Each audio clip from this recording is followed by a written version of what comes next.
presentasi. Selanjutnya nanti kita langsung bagi kelompok aja deh. Ya, sekalian langsung di sini maksudnya kalau di ntar takutnya saya lupa karena saya baru lagi overload sama kerjaan ini. Kelihatan? Terlihat, Bu. Terlihat, Bu. Kemarin udah sampai mana ya?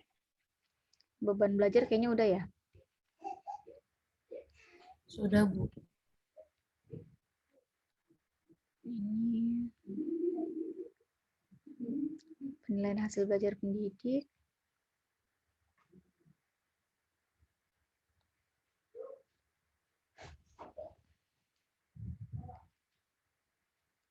Ujian nasional kayaknya belum ya? Yang oleh pemerintah udah kan ya? Kayaknya tinggal yang ujian nasional. Ya.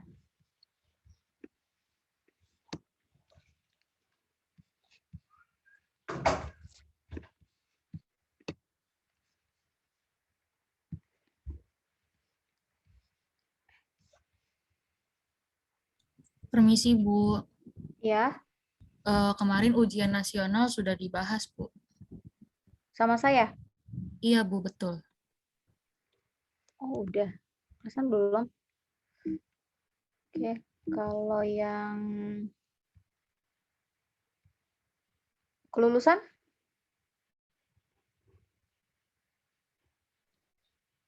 Kelulusan kemarin sempat dibahas sedikit sih, Bu. Penjaminan mutu berarti ya? Iya, Ibu. Oke, baik. Terima kasih. Iya, maksudnya biar efektif lah waktunya. Ini tentang penjaminan mutu. Jadi, penjaminan mutu itu termasuk bagian dari pengembangan kurikulum, termasuk di situ adalah manajemen berbasis sekolah. Jadi, ini nanti akan pelajaran lebih dalamnya di apa ya, MDS ya nanti di semester kalian sekarang semester berapa? Semester 4 berarti semester 6 ya. Kalau itu pun kalau kalian ambil mata kuliah MBS. Karena itu mata kuliah pilihan. Oke, di penjaminan mutu ini ada beberapa poin penting yang mesti kita tahu. Mengapa penjaminan mutu itu ada di dalam pengembangan kurikulum. Oke, kita lihat dulu landasan filosofisnya. Yang pertama, setiap satuan pendidikan pada jalur formal dan non-formal wajib melakukan penjaminan mutu pendidikan. Jadi, satuan pendidikan jalur formal ataupun non-formal itu wajib melakukan penjaminan mutu. Misalnya seperti apa?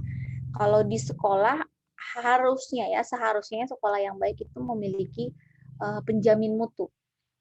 Jadi penjamin mutu itu yang akan nantinya melakukan bagaimana perencanaan untuk pengembangan mutunya, kemudian bagaimana pelaksanaannya, bagaimana evaluasi penjaminan mutunya, bagaimana cara mengontrolnya, itu adalah orang-orang penjamin mutu, orang-orang yang paham terhadap kurikulum dan manajemen sekolah. Itu seperti itu. Karena untuk kepala sekolah sendiri, kalau hanya bekerja sendiri untuk menjamin mutu sekolah, itu tidak akan efektif seperti itu. Tapi butuh orang-orang yang ahli memang di bidang penjaminan mutu seperti itu. Karena basically kalau kita lihat di lapangan ya, itu banyak yang terjadi kepala sekolah itu hanya lulusan dari bidang tertentu, misalnya seperti pendidikan biologi, misalkan dia pun ngambil S2 pendidikan biologi gitu. Tapi mereka bukan basicnya dari orang-orang manajemen sekolah seperti itu. Beda hal, walaupun mereka bukan dari orang-orang manajemen sekolah, tapi mereka selalu mengupdate diri dengan mengikuti pelatihan-pelatihan yang berkaitan dengan penjaminan mutu. Itu masih memungkinkan seperti itu. Karena itu tadi, belum tentu kepala sekolah, walaupun dia kepala sekolah, tapi benar-benar bisa menjamin terlaksananya atau terwujudnya mutu pendidikan di sekolah itu yang lebih baik, seperti itu. Nah, kalau yang untuk di non-formal itu seperti kursus-kursus gitu ya. Kursus-kursus kan sekarang banyak tuh. Kayak ada apa? Kalau sebut merek ya, ada Primagama, kemudian ada Ganesha, kemudian ada Nurul Fikri, kemudian ada apa lagi, banyak lah bimbel-bimbel. Nah, itu mereknya sama, misalkan kita ambil contoh bimbel X ya. Nah, bimbel X itu di Kota Bekasi misalkan di cabang, misalkan saya di Kecamatan Rawalumbu gitu kan. Itu akan berbeda mutunya dengan bimbel X yang ada di Kota Bogor di Kecamatan Parung, misalkan seperti itu. Itu berbeda, padahal ininya sama labelnya. Apa yang membedakan? Itu tadi kualitas dari manajemennya. Kurikulumnya sama, pengembangan kurikulumnya juga sama. Karena apa? Karena dia masih dalam satu payung label bimbel X, misalkan seperti itu. Tapi kualitasnya bisa berbeda, tergantung dari dari manajerial pengelolanya. Kalau di bimbel itu kan misalkan ada bukan kepala sekolah ya istilahnya apa? Kayak dibilang owner, ya mungkin ownernya kali ya. Jadi ikut franchise. Nah, bimbel gitu. Jadi itu berbeda-beda atau mungkin kepada penanggung jawab bimbelnya. Gitu. Sama hal seperti sekolah. Sekolah nih, mereknya sama, belum tentu kualitas penjaminan mutunya itu antara sekolah yang satu dengan yang dua itu sama, seperti itu. Banyak sekolah-sekolah yang sekolahnya sama, tapi kualitas manajemennya itu berbeda-beda dari setiap sekolah. Aturan-aturannya juga berbeda-beda, meskipun dia satu label sekolah yang sama. Contohnya kayak misalkan kalau di Jakarta ada ya PSKD, ya kan? PSKD itu kan Persekutuan Sekolah Kristen Jakarta ya. Jakartanya pakai D, di Jakarta gitu. Nah, itu ada yang sampai Bogor. Bogor, Depok, kemudian Jakarta Timur, Jakarta Selatan. Nah, yang saya pernah itu contoh ya. Yang saya pernah ke sana itu yang menjadi dosen pembimbing itu di PSKD Jakarta Pusat yang di daerah apa sih itu namanya? Kuitang ya, situ. Kuitang sama yang di Depok. Itu beda manajemennya gitu. Jadi yang sekolah satu ada begininya, sekolah yang satunya lagi ada gininya gitu. Jadi modelnya berbeda-beda. Walaupun sama acaranya mereka ada yang beberapa memang ada yang cara sama seperti setiap jam 6.30 itu ada apel pagi sampai jam 7. Jadi ada apel pagi, ada doa juga, itu sama tradisinya. Tapi bedanya kalau yang di PSKD Jakarta Pusat itu sistemnya moving class. Moving class itu jadi kayak gini misalnya itu di tingkat SMP ya. Ini kemarin di SMP moving class-nya itu gini. Misalnya nih, kalau guru biologi stay-nya di lab biologi. Jadi ketika jam pelajaran biologi, misalkan sekarang pelajaran kelas 8 nih. Kelas 8 belajar biologi di lab biologi. Tapi ketika bel bunyi, jam kelas 8 udah habis, ganti tuh. Misalkan jam kelas 9. Jadi yang kelas 8-nya keluar kelas. Yang kelas 9-nya masuk. Nanti yang kelas 8-nya misalkan setelah pelajaran biologi itu ada pelajaran kesenian. Ya udah dia masuk ke ruang kesenian. Itu sistemnya moving class. Nah, sementara yang di PSKD yang di Depok itu sistemnya nggak moving class. Jadi stay class gitu. Jadi gurunya yang pindah. Tapi sedangkan yang di pusat ya di PSKD Kuitang itu guru itu PSKD 1 kalau tidak salah ya. Sedangkan yang di Depok itu PSKD 7 atau 6 gitu. Nah, untuk SMP-nya. Itu ya itu tadi kalau yang di Depok gurunya yang pindah-pindah, tapi kalau yang di Jakarta Pusat itu muridnya, siswanya yang pindah-pindah. Seperti itu. Jadi mereka punya jaminan mutunya sendiri gitu loh.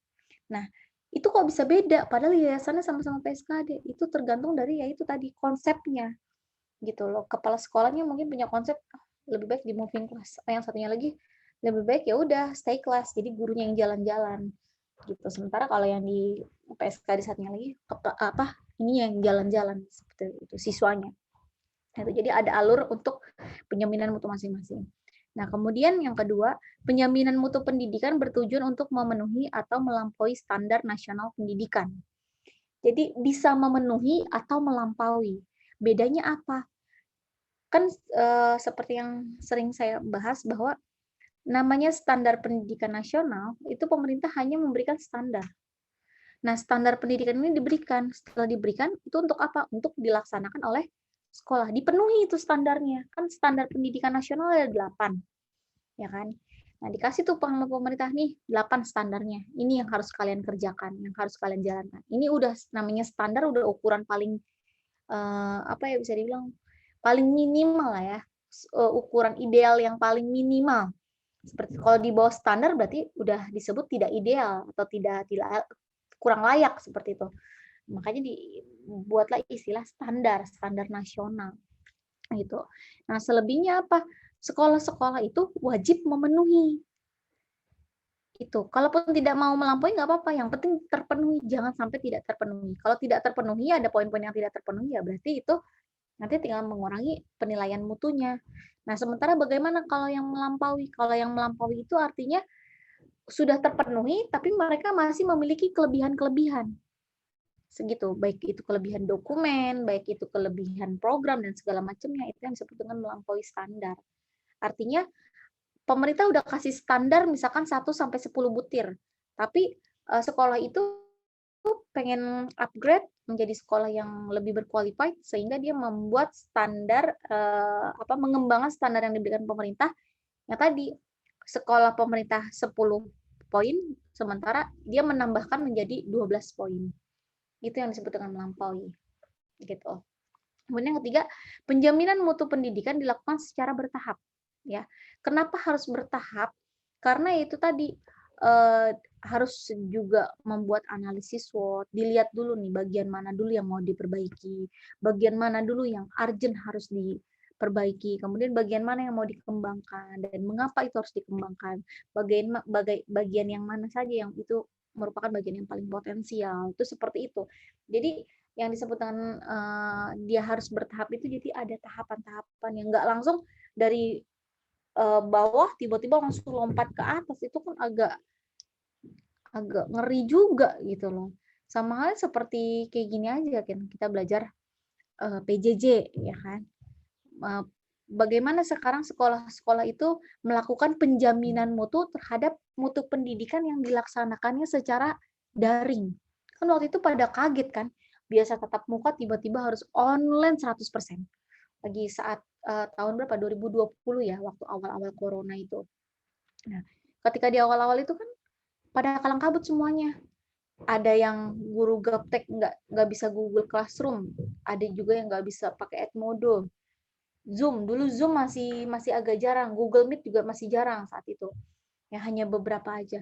Ada yang cuman by WA aja gitu. Jadi ngejelasinnya by WA, gurunya merekam, kemudian muridnya mendengarkan. Ada yang masih seperti itu.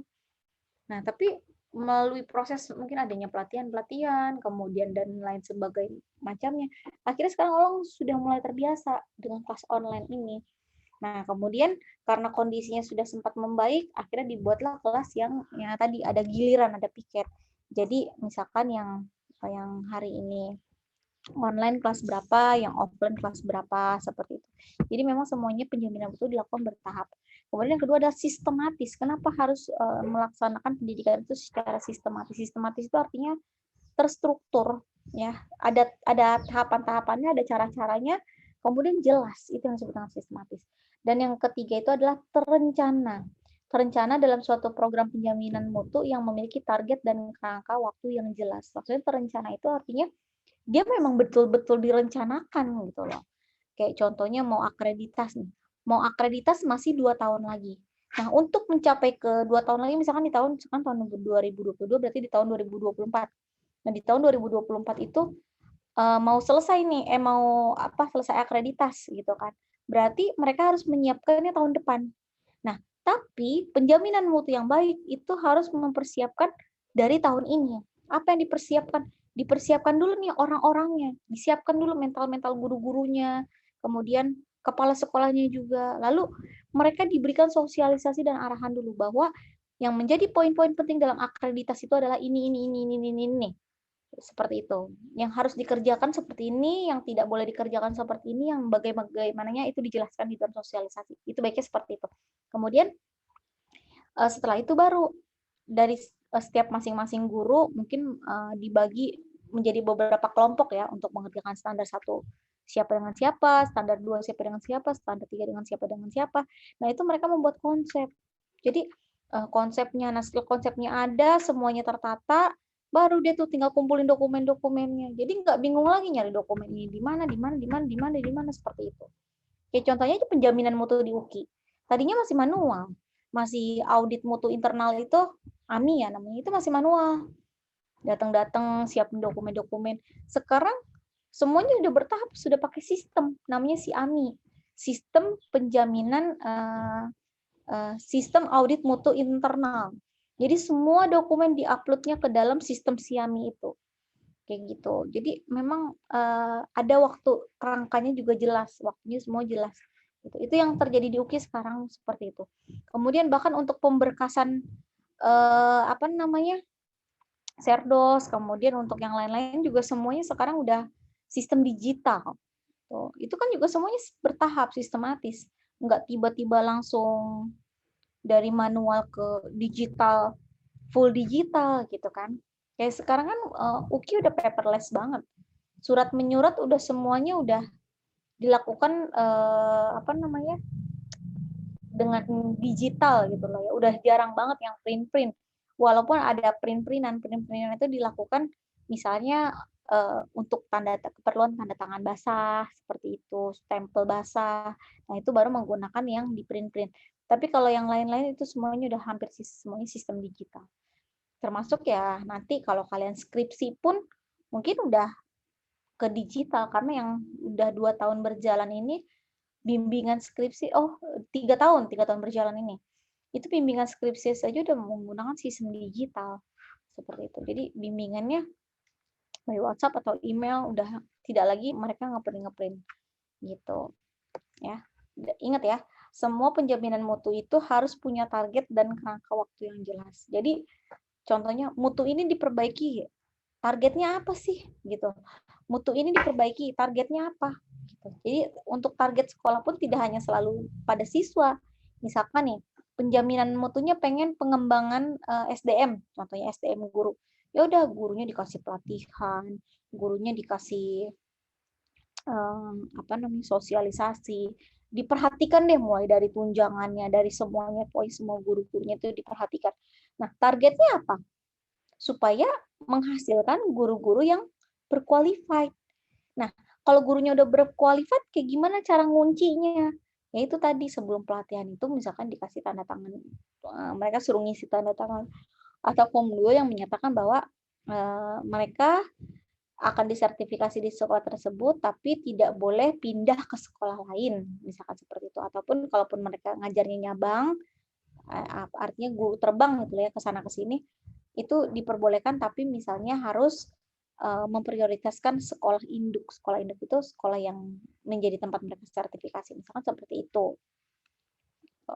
Kemudian yang keempat, menteri yang menangani urusan pemerintahan di bidang agama mensupervisi dan membantu satuan pendidikan keagamaan melakukan penjaminan mutu.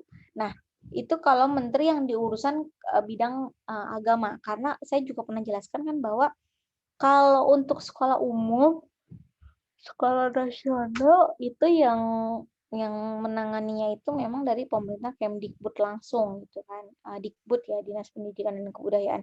Sementara kalau untuk yang kayak sekolah madrasah, kemudian ada yang apa namanya kayak program studi kayak teologi, pendidikan agama Kristen, terus kemudian yang agama Kristennya gitu, bukan agama Kristen murni ya, misalkan bukan yang pendidikan seperti itu adalah di bawah naungan Kementerian Agama.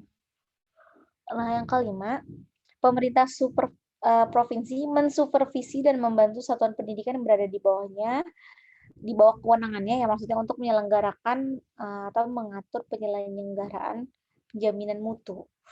Nah, itu yaitu pemerintah provinsi, misalkan kita kan di daerah Bekasi, misalkan saya di daerah Bekasi itu melakukan penjaminan mutunya oleh Dinas Pendidikan Bekasi gitu. Jadi itu ada strukturnya.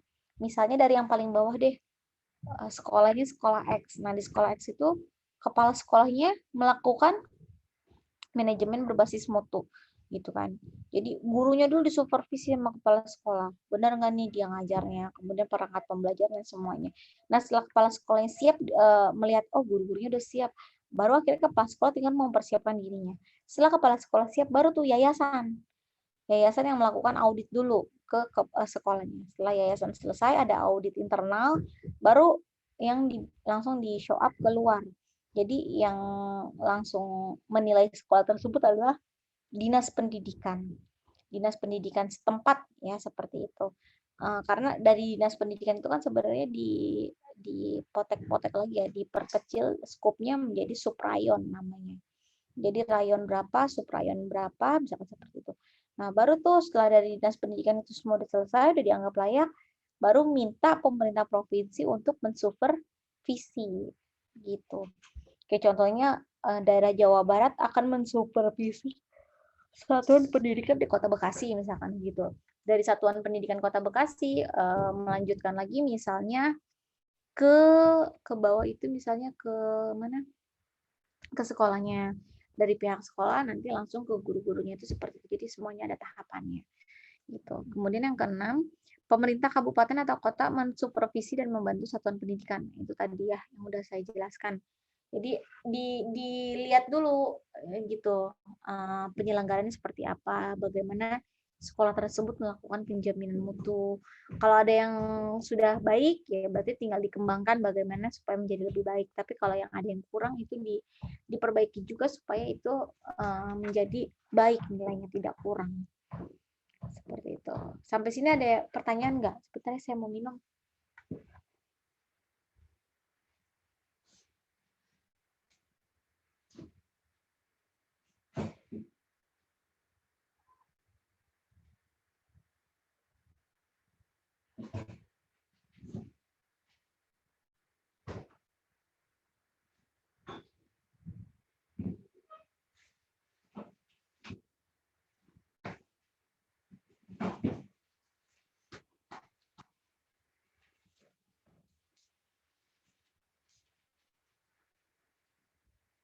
Ada pertanyaan?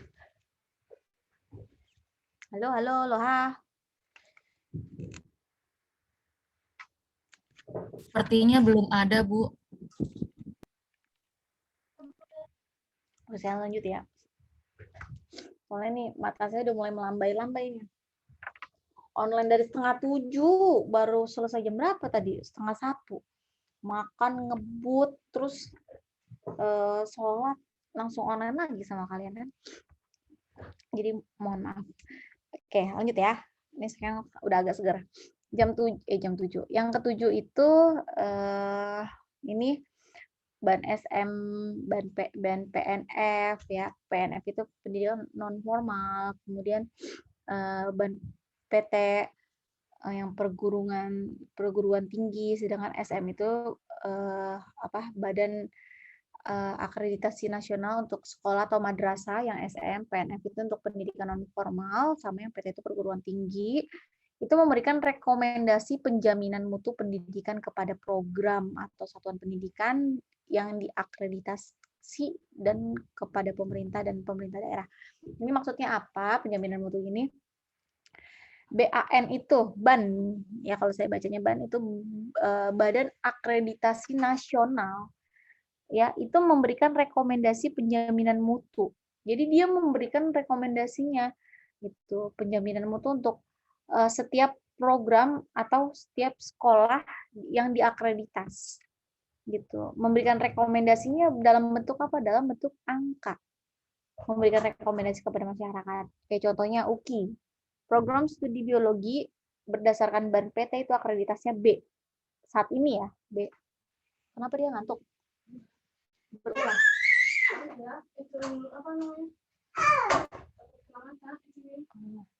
Udah saya di sini aja.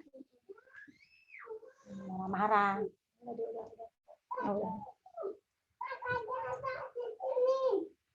Ada, kamu bersembunyilah di situ. Nah, itu memberikan rekomendasi penjaminan mutu itu kepada sekolah dalam bentuk angka. Gitu. Kayak di kita sekarang nih program studi biologi, itu rekomendasi dari pemerintah untuk ayo masyarakat kuliah di UKI, akreditasi UKI B loh. Nah, B itu dapat dari mana angkanya? Itu dapat rekomendasi dari penjaminan mutu tadi dari Ban PT gitu. Nah, apa? Ini bukan stroberi, apel. Enak? Enak nggak?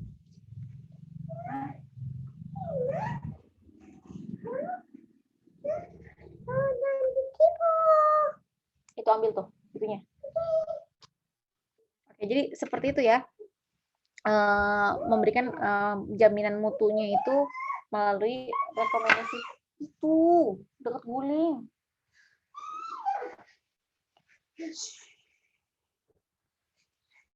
Suaranya pelan-pelan, belajar ya. Kalau asal berisik nanti kakak-kakaknya terganggu. Kamu mau nggak digangguin? Nggak mau kan? Jadi jangan tunggu sama. Mohon maaf banyak distraknya. Oke, jadi seperti itu. Nah, kayak sekarang nih, biologi itu tahun depan sudah akreditas. Jadi Juni tahun 2023 itu akreditasnya itu yang sekarang sudah tidak berlaku, misalkan seperti itu. Makanya sebelum Juni 2023, prodi biologi harus mempersiapkan untuk reakreditas. Jadi dari prodi sendiri yang minta kepada Ban PT untuk minta dinilai kembali, direkomendasi kembali gitu. Jadi istilahnya kalau ngomong mah begini.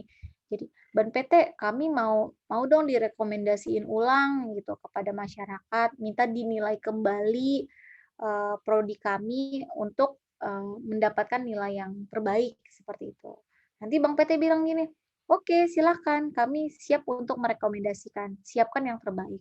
Nah, tinggal dari prodi ini kerja keras gitu mempersiapkan instrumen-instrumen dan dokumen-dokumen yang diperlukan untuk akreditas gitu. Kayak dokumen 1 tentang pengelolaan, standar isi, standar pengelolaan seperti itu. Itu standar isi itu isinya apa aja, siapa yang ngerjain seperti itu. Ya.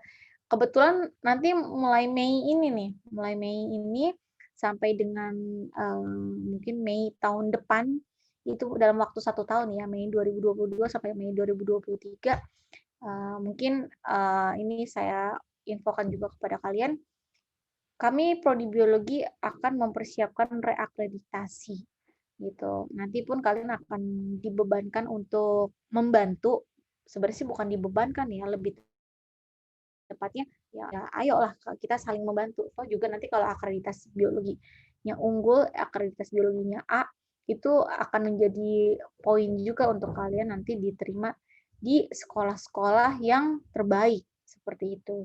Kan bergengsi juga kan. Karena kami optimis dan akan berupaya semaksimal mungkin supaya prodi biologi mendapatkan akreditasi unggul. Akreditasi unggul itu A lah, ya kan, seperti itu. Ya insya Allah ya mudah-mudahan tercapai. Kenapa seperti itu optimisnya?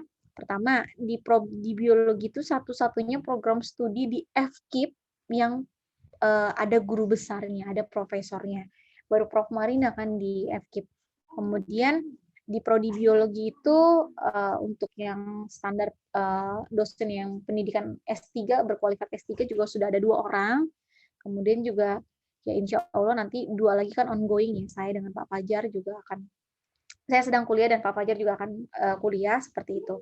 Jadi insya Allah untuk penjaminan dari mutu SDM-nya sendiri kemudian juga udah baik ya seperti itu. Kemudian juga sudah tersertifikasi, sudah memiliki jenjang jabatan akademik gitu. Kemudian juga prestasi mahasiswa juga dari kalian kan, mulai dari prestasi tingkat prodi kan ada ya kalian yang juara-juara karya tulis lah, inilah itulah. Kemudian yang di tingkat fakultas juga sudah juara-juaranya. Kemudian yang di tingkat nasional belum ada sih memang, tapi sudah ada juga yang partisipasinya sampai di tingkat nasional. Gitu. Itu untuk angkatan 2018 kemarin itu sudah ada. Seperti itu menjadi poin-poin. Makanya saya pribadi minta tolong sama kalian ketika nanti ada kompetensi yang bergengsi, yang apa ya, yang kira-kira bisa membawa nama baik prodi menuju ke arah prodi yang unggul, monggo diikuti. Prodi akan bantu seperti itu. Dana kemahasiswaan juga ada. Kalian tinggal ikut aja gitu. Nanti untuk pendaftaran yang lain-lain nanti ya bisa didiskusikan, kan kita juga punya pembina kemahasiswaan kan, kalian punya Pak Fajar, kalian bisa bilang sama beliau. Toh kami dosen-dosen prodi biologi termasuk orang-orang yang welcome lah sama kegiatan-kegiatan untuk yang bisa mendukung mahasiswa seperti itu. Ya, itu kurang lebihnya. Ini saya ngambil contohnya yang di perguruan tinggi. Nah, kalau yang di sekolah bagaimana? Kurang lebihnya juga sama seperti itu. Jadi yang dilihat itu prestasi siswanya bagaimana nih, prestasi mahasiswanya bagaimana, kondisi gurunya bagaimana, dosennya bagaimana, terus pengelolaan yang udah terjadi sekarang bagaimana, lulusannya bagaimana, tepat waktu atau enggak. Nah, itu seperti itu. Gitu. Jadi makanya kenapa di sekolah itu ada sistem DO ya, atau drop out. Karena apa? Kalau mahasiswa yang udah lewat dari kan toleransinya itu 7 tahun ya, 14 semester berarti ya kalau 7 tahun itu. Itu terlalu lama. Nah, di prodi biologi itu pengennya sih mahasiswa tepat waktu ya. Itu makanya diusahakan seperti itu. Supaya apa? Karena makin lama lulusnya itu makin mengurangi nilai dari mutu biologinya gitu loh. Yang ada malah akan merusak nama biologi seperti itu. Sementara semakin cepat mahasiswa lulus itu akan meningkatkan rate nilai dari prodi biologi. Nah, begitupun juga di sekolah seperti itu. Bahkan jumlah mahasiswa, jumlah lulusan. Jadi seimbang nggak sih antara mahasiswa masuk dengan mahasiswa yang lulus gitu. Jangan sampai misalkan kayak kalian angkatan 2021 misalnya. Kalian 2020 ya. Nah, angkatan 2020 yang masuk misalkan 20 orang. Tapi yang keluar hanya 15 orang. Nanti yang 5 orang itu dipertanyakan, kemana nih 5 orang itu? Misalkan seperti itu. Oh, ternyata ada 2 orang yang keluar karena pindah, misalkan seperti itu. Nah, yang keluar karena pindah ini juga harus diurus namanya. Supaya nama yang di biologi itu bersih gitu loh. Terus kemudian yang satu orang ini nggak jelas kemana. Nah, ini bisa merusak nama prodi juga. Kok ada satu orang bisa lolos ini nggak jelas. Yang kemudian yang kedua orang ini, yang 2 orang ini nggak lulus karena apa? Belum menyusun skripsi. Nah, ini juga bisa menjadi pertanyaan. Ini kok dia belum bisa menyusun, belum bisa nyusun.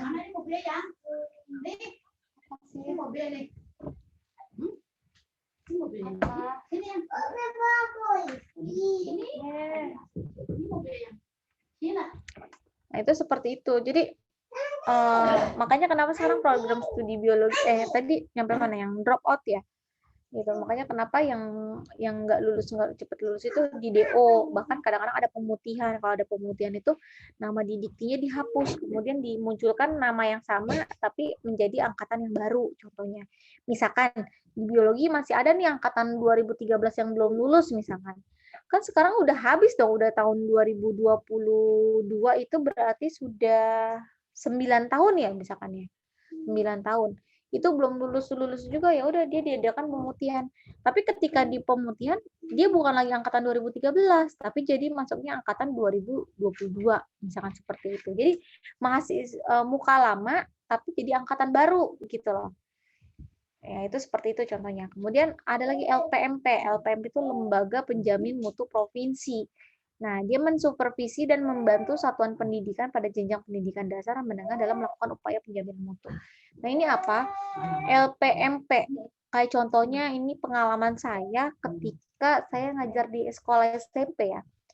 Saya kan ngajar seni budaya.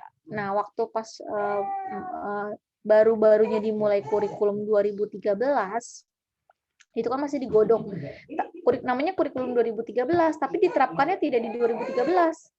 Waktu itu pertama kali saya ngerasain itu di tahun 2014. Saya ngajar SMA waktu itu. Dulu tuh waktu SMA itu, jadi di kelas 10 udah ada penjurusan. Kalau zaman saya dulu kan kelas 11 ya, baru ada penjurusan IPA, IPS. Kalau kelas 10 tuh masih bareng semuanya. Nah, di tahun 2014 sudah mulai dipisah. Jadi pas mau masuk sekolah langsung dikasih pretestnya dulu tuh, ada tes masuk sekolahnya dulu. Namanya juga dulu Iis sama Mia. Mia itu matematika sama ilmu alam, ya kan? Kalau Iis itu ilmu sosial. Kalau IIS itu setara dengan IPS, seperti itu. MIA itu IPA, seperti itu. Kemudian ada lagi bahasa, tapi di sekolah saya dulu tidak ada jurusan bahasa.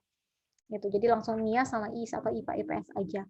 Seperti itu. Kemudian di tahun 2015 juga masih sama seperti itu, tapi belum ada pelatihan-pelatihan apa-apa. Itu masih hanya sosialisasi, beda ya pelatihan dengan sosialisasi, hanya diberitahu begitu. Nah, pas ketika di tahun 2016, LPMP 2016 itu baru tuh mengadakan pelatihan workshop secara bertahap. Waktu itu workshopnya itu 6 hari, Senin sampai dengan hari Sabtu. Tapi karena ya dari tim guru keberatan kalau sampai hari Sabtu, sehingga akhirnya dibuat Senin sampai Jumat tapi jamnya full. Seharusnya Senin sampai Jumat itu misalkan pulangnya cuma sampai jam 3 sore, tapi Sabtu masuk, akhirnya kami guru-guru memilih untuk ya udah kita Senin sampai Jumat pulangnya jam 5 sore. Jadi nambah 2 jam nih. Seharusnya pulang jam 3 jadi pulang jam 5, tapi hari Sabtunya kami libur. Selesai. Seperti itu. Jadi masuk hanya tinggal tanda tangan aja. Nah, itu seperti itu waktu itu.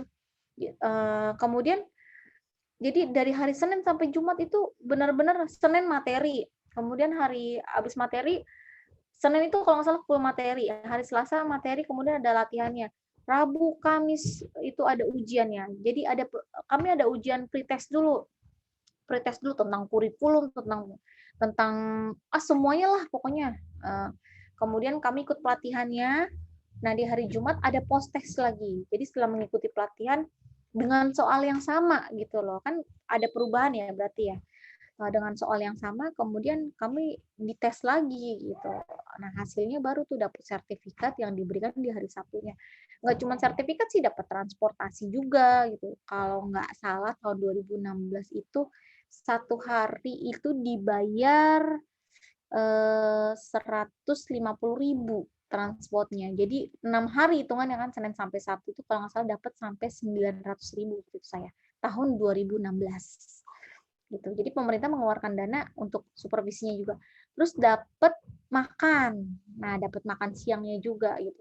Cuman ya saat itu ya pahamlah sistem sekolah gitu kan. Akhirnya dapat potongan. Jadi yang seharusnya nerima 150.000 ditanda tangannya 150.000, tapi nerimanya itu kalau nggak salah cuma 100.000. Jadi mohon maaf saya klarifikasi, saya terimanya itu sekitar 600.000 di tahun itu. Jadi yang 300.000 kemana? 300.000 itu dianggap untuk tambahan untuk konsumsi gitu, karena makan siangnya 1 kali, snacknya 2 kali seperti itu. Jadi dibilangnya pemerintah hanya ngasih makan, nggak ada kasih snacknya, makanya harus 50.000 sehari gitu dipotongnya. Begitulah ceritanya. Kemudian untuk membayar sekolah yang dijadiin tempat pelatihan, nah seperti itu. Karena selama pelatihan workshop seminggu itu ya sekolah diliburkan gitu. Jadi bahasa-bahasanya seperti itu. Tapi yang jelas ada transportasinya untuk pelatihan-pelatihan yang dilakukan oleh pemerintah. Sebenarnya memang seperti itu sih yang saya tahu ya. Jadi kalau sekolah diundang sama pemerintah untuk diadakan sosialisasi, workshop, biasanya ada transportnya. Nah, kalau yang sekolah yang nggak dikasih transport itu tanda tanya juga sih. Transportnya dikemanain gitu? Apakah transportnya dipegang sama sekolahnya atau memang tidak diberikan seperti itu? Karena memang biasanya ada kalau yang menyelenggarakannya adalah pemerintah seperti itu. Tapi ada juga dalam konten tertentu untuk penjaminan mutu itu ya instansi yang perlu ya dia yang bayar. Kayak contohnya di perguruan tinggi nih, di tingkat perguruan tinggi ya. Kayak dosen mau ngikutin yang namanya pekerti, sertifikasi pekerti. Nah, pekerti itu untuk ini loh, penjaminan mutu gitu kan, tentang kompetensi dosen seperti itu. Kemudian ada lagi selain pekerti itu apa ya, saya lupa. Saya pernah ikutin dua-duanya soalnya gitu. Nah, itu bayarnya itu mahal lagi. Waktu pekerti itu kalau nggak salah sampai 3.800.000. Makanya itu Senin sampai Jumat. Nggak boleh bolong itu 1 hari pun. Bolong 1 hari ya dianggap gagal. Kemudian saya harus mengembalikan dana ke UKI senilai itu 3.800.000 misalkan seperti itu. Jadi ada yang tertentu bayar, ada juga yang tertentu itu memang kita dikasih transportasi seperti itu. Tapi umumnya sih gratis ya, seperti itu.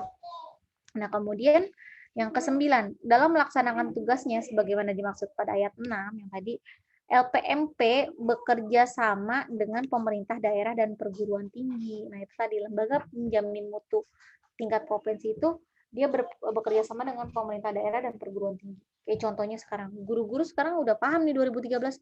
Bisa paham dari mana? Emang guru sekarang punya waktu seberapa sih untuk dia bisa belajar langsung dari internet, dari yang lain-lain? Itu harus dipaksa dengan pelatihan, dengan workshop seperti itu. Yang ngadain siapa ya? LPMP ini gitu. LPMP nyuruh ke pemerintah daerah. Nah, pemerintah daerah itu baru tuh langsung berdiskusi dengan dinas pendidikan setempat untuk menyelenggarakan yang tadi yang namanya workshop itu yang tadi saya bilang gitu. Kemudian yang ke-10 itu Menteri menerbitkan pedoman program penjamin mutu satuan pendidikan pada semua jenis, jenjang dan jalur pendidikan. Jadi jenis pendidikannya apa aja, jenis pendidikan formal, non formal, tadi seperti itu ya, sekolah atau madrasah. Kemudian jenjangnya bagaimana? Ya, tadi level ya, kalau yang jenjang itu jenjang SD, SMP, SMA gitu. Kemudian jalur pendidikannya bagaimana? Seperti itu. Kemudian yang ke-11, penyelenggaraan satuan pendidikan yang tidak mengacu kepada SNP ini dapat memperoleh pengakuan dari pemerintah atas dasar rekomendasi dari BSNP. Gitu. Jadi kalau yang tidak mengacu kepada standar nasional pendidikan bisa nggak dapat pengakuan? Bisa. Misalnya kayak sekolah-sekolah internasional. Sekolah internasional dia nggak pakai kurikulum Indonesia, gitu kan, standar dari pemerintah, dia pakai mengacunya pada kurikulum apa, Cambridge kah, kurikulum Amerika kah, atau mana apa, boleh nggak diterapkan di Indonesia? Oh itu boleh, seperti itu. Gitu. Yang penting satu, dapat pengakuan dari pemerintah atas dasar rekomendasi dari BSNP, Badan Standar Nasional Pendidikan.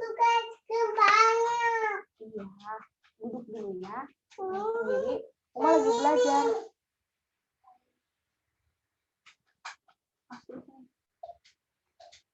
Kalau ini kata bensinnya. Bukan ini. Iya susah ini, rusak tuh. Kamu kan rusaknya. Nah, nggak bisa. Masih. Kok marah-marah sih? Oke, mohon maaf. Yang ke-12 itu rekomendasi dari BSNP tersebut didasarkan pada penilaian khusus. Ya, jadi ini berlaku untuk sekolah-sekolah misalkan sekolah internasional atau PNF ya, pendidikan non formal lainnya yang memang harus dilakukan perlakuan khusus. Perlakuan khusus itu bukan berarti perlakuan eksekutif, tapi memang ada penilaian khusus gitu. Kayak contohnya sekolah internasional yang dia tidak pakai kurikulum yang standar SNP itu, tidak pakai kurikulum SNP, dia pakai kurikulum internasional. Nah, berarti otomatis untuk penilaiannya juga pasti khusus kan. Kira-kira ini layak nggak nih? Itu kan harus ada studi kelayakannya juga gitu. Layak nggak nih kurikulum itu diadaptasi untuk kurikulum Indonesia gitu.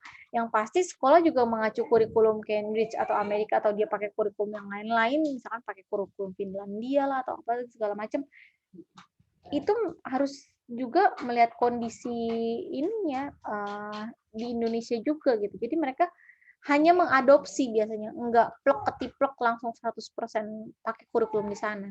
Pasti akan disesuaikan dengan kebutuhan pendidikan di Indonesia, seperti itu. Oke, selesai sampai sini. Ada pertanyaan atau pernyataan? Saya ngoceh-ngoceh sendirian, yang lain tidur nih, jangan-jangan. Absen dulu lah kalau gitu. Oke. Cantika ada, kemudian Liliana, oke. Ini semua pada off cam ya. Oke. Saya mau tanya, Amel ada nggak orangnya? Ya, Bu. Oke, Amel ada. Ardel? Hadir, Bu. Oke. Apris ada, kemudian Nah, saya lihat-lihat dulu ya. Oke, ada. Yuli, Kristi, Indri, Tarida, Desi, April ada, Sylvia, Aulia, siapa yang enggak ada nih? Juna kemana nih Juna?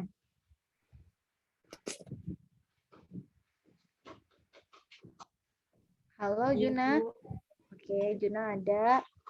Nadila, Hadir Ibu. oke hadir. Novika?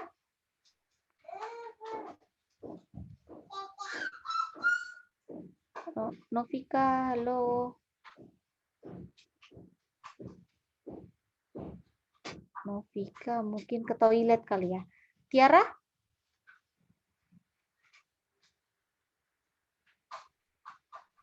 Tiara ada? Oke, ada. Ada Ibu. Berarti yang nggak masuk siapa? Luther. Kemana ini Luther? Nggak ada yang Nggak tahu. kabar sih, Bu. Oh, udah. Nanti Cantika tolong bantu absen ya. Kayaknya minggu kemarin belum absen ya. Minggu kemarin sih udah ngirim sih, Bu, yang nggak masuk cuma Juna. Oh iya ya, minggu kemarin udah ya saya baca. Oke, terima kasih. Oh, berarti kelas sebelah yang belum kirim. Saya sengaja minta seperti itu supaya takutnya saya lupa gitu kan, karena saya juga lumayan semester ini kuliahnya padat, kemudian juga ngajarin juga lumayan juga 3 kelas gitu. Kelas banyak lah, kelas gemuk lagi kan isinya kalian banyak mahasiswanya gitu. Seperti itu. Ada pertanyaan nggak? Saya Ada mau yang bertanya, bertanya, Bu. Hmm? Tapi saya bukan nanya pelajaran, Bu. Saya mau nanya tentang offline, Bu. Kira tuh bakal offline atau enggak sih, Bu?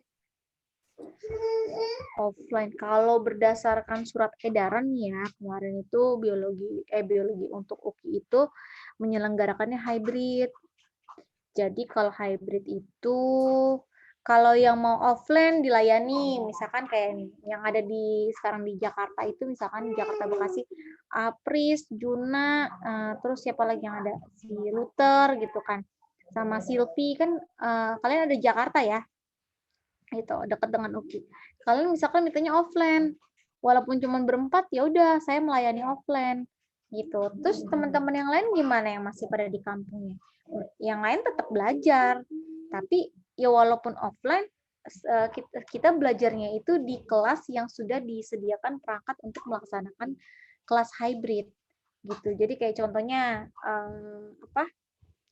tetap menggunakan Zoom gitu loh. Jadi kayak contohnya gini, ini kita tetap pakai Zoom begini, tapi saya share screen layarnya itu langsung saya screenin ke layar yang pakai infocus itu loh, yang ke tembok.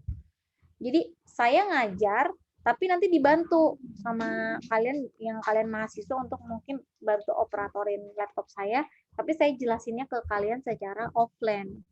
Itu yang sistem hybrid seperti itu.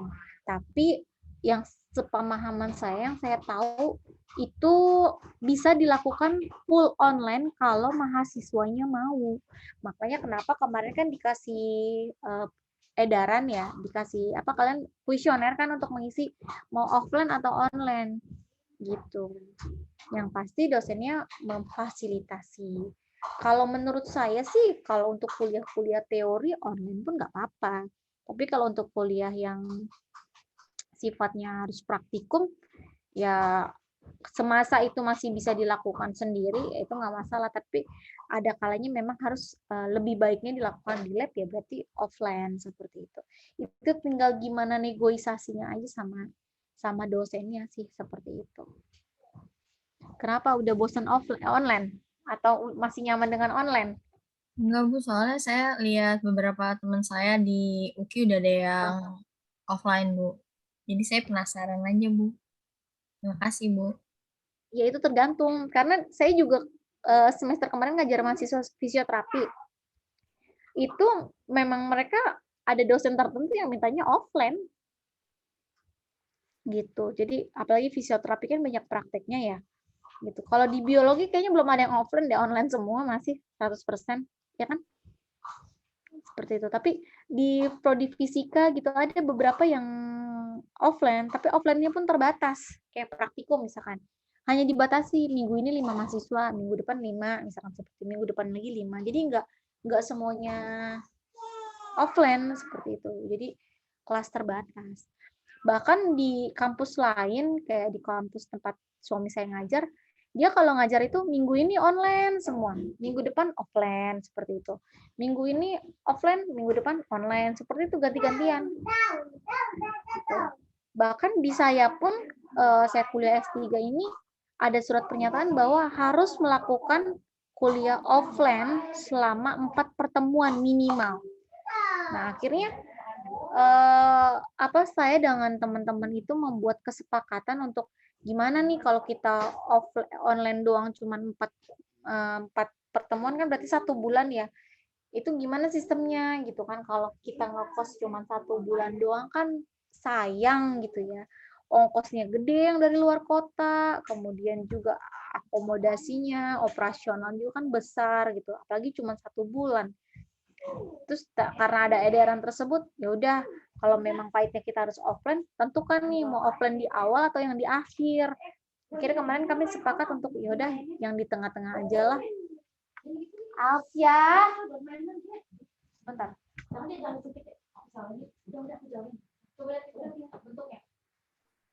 Janji kita. Alfia kayak gitu nggak sopan sama kamu. Nggak boleh kayak gitu sama makanan. Nggak boleh. Kalau mau dimakan, makan. Nggak boleh diacak-acak begitu. Uma tidak suka orang seperti itu. Kamu sama makanan aja nggak bisa menghargai. Gimana kamu mau menghargai orang lain? Ada dimakan bapaknya deh. Dimakan. Kalau nggak mau dimakan, jangan disentuh. Ya.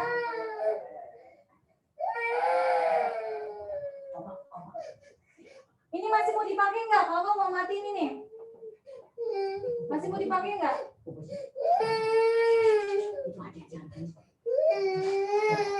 Doma lagi belajar dulu sebentar.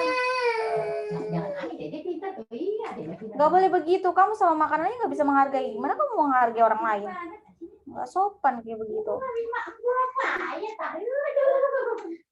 Oke, mohon maaf ya. Tadi sampai di mana?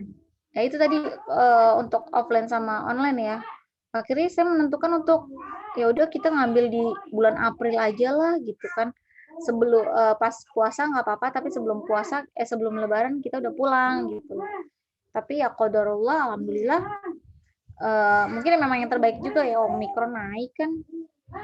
Akhirnya kami 100% masih online seperti itu. Begitu. Jadi untuk kalian pun nanti seperti itu. Nah, semester depan pun kalau kalian masih ketemu sama saya, semester depan itu kan saya harus ke Malang. Mungkin juga kan Pak Fajar juga semester depan kuliah, beliau juga akan ke Malang. Jadi kemungkinan untuk mata kuliah saya, kalau saya tetap mengajar, karena kan saya sudah tugas belajar. Sebenarnya kalau namanya udah tugas belajar, saya bebas, nggak mengajar pun nggak masalah seperti itu, karena memang sudah ada tugas belajar. Gitu. Tapi saya berpikir kalau saya nggak ngajar, kasihan teman-teman yang lain. Karena pasti mata kuliah saya akan dilimpahkan ke teman-teman yang lain. Sementara tinggal Pak Jendri dan Bu Rizka. Mata kuliah saya ke pendidikan. Ini aja saya pegang 9 SKS. Kalau 9 SKS dikasih semua ke Bu Rizka, bisa muntah Bu Rizkanya. Begitu. Karena kan Pak Fajar statusnya semester depan pun akan kuliah. Seperti itu. Jadi, paling ya gitu, nanti yang mata kuliah saya akan minta untuk dilaksanakan secara online. Seperti ini. Gitu. Karena saya sudah pasti semester depan akan stay di Malang. Entah 1 semester, entah 1 tahun, ya pengennya sih mudah-mudahan 1 semester aja, nggak usah lama-lama gitu kan. Biar selebihnya ya saya masih bisa lah untuk melayani kalian yang mau offline seperti itu. Oke, ada lagi pertanyaan? Saya Bu Aulia izin bertanya Bu. Silakan Aulia. Itu Bu, mengenai sertifikasi itu Bu, itu Ibu persiapannya bagaimana Bu? Mengikuti sertifikasi guru, dosen itu Ibu persiapannya bagaimana? persiapannya yang pertama itu ada syarat-syaratnya juga. Ini saya ceritakan yang sertifikasi dosen ya, karena kalau yang di sekolah saya tidak ikut sertifikasi di sekolah, walaupun dulu sempat ditawarin kan. Itu sertifikasi di kampus itu persiapannya yang pertama harus punya NIDN. NIDN itu kalau di sekolah namanya NUPTK.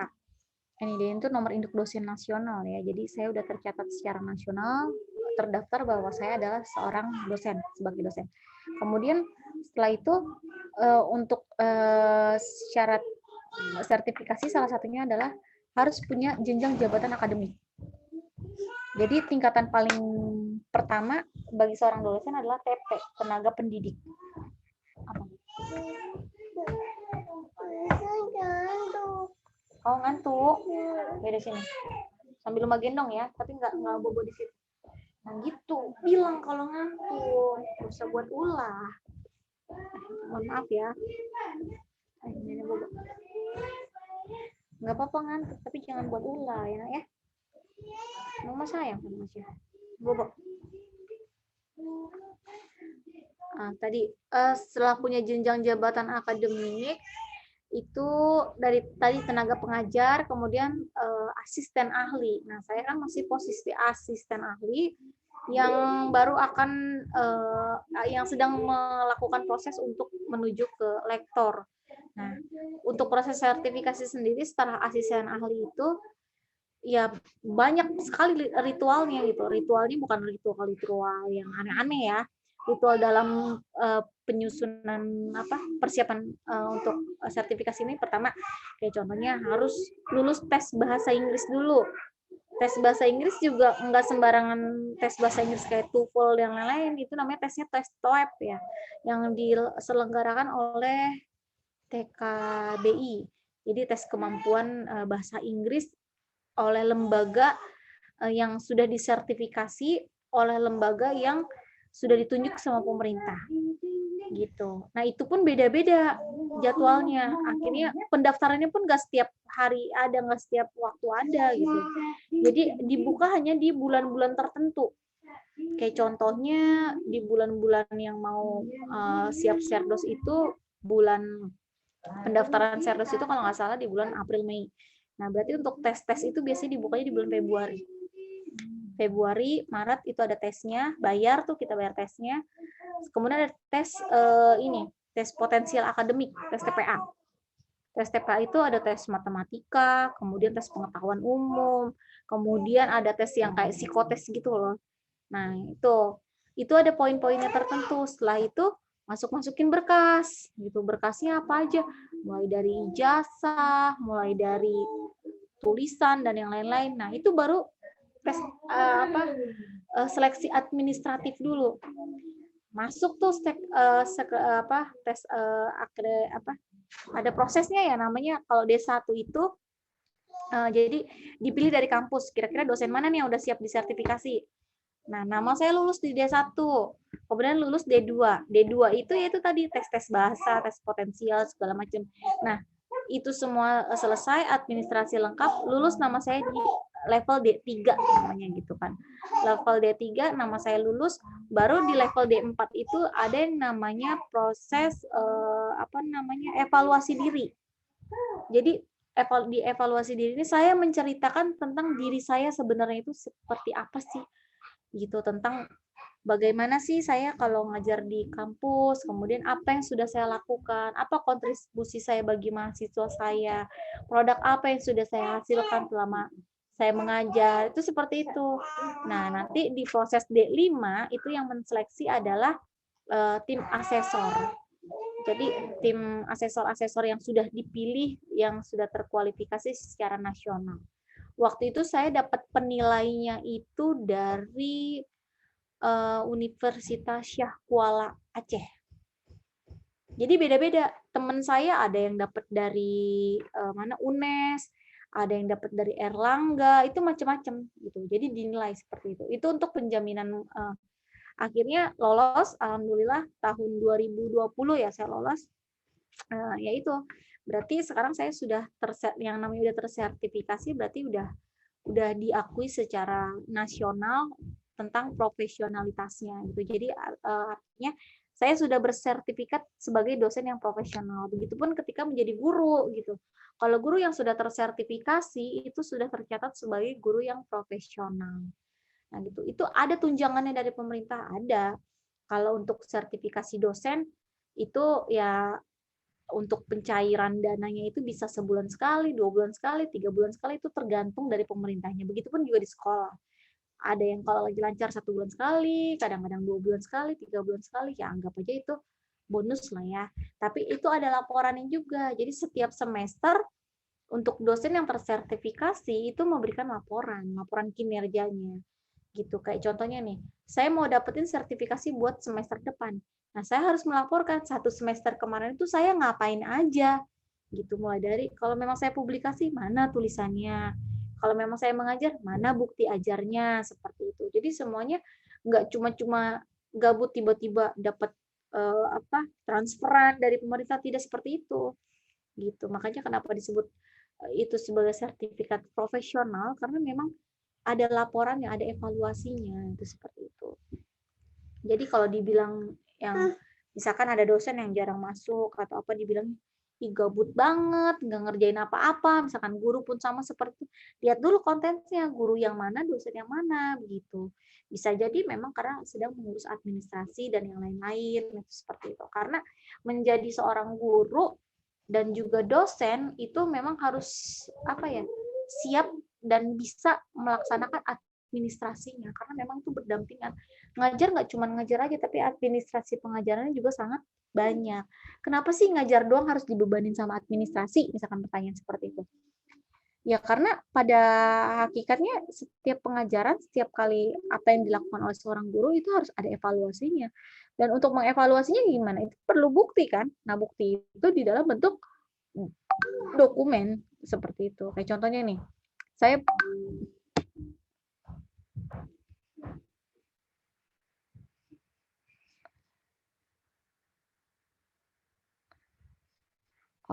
mohon maaf, ini saya dapatin dari Nisa ya.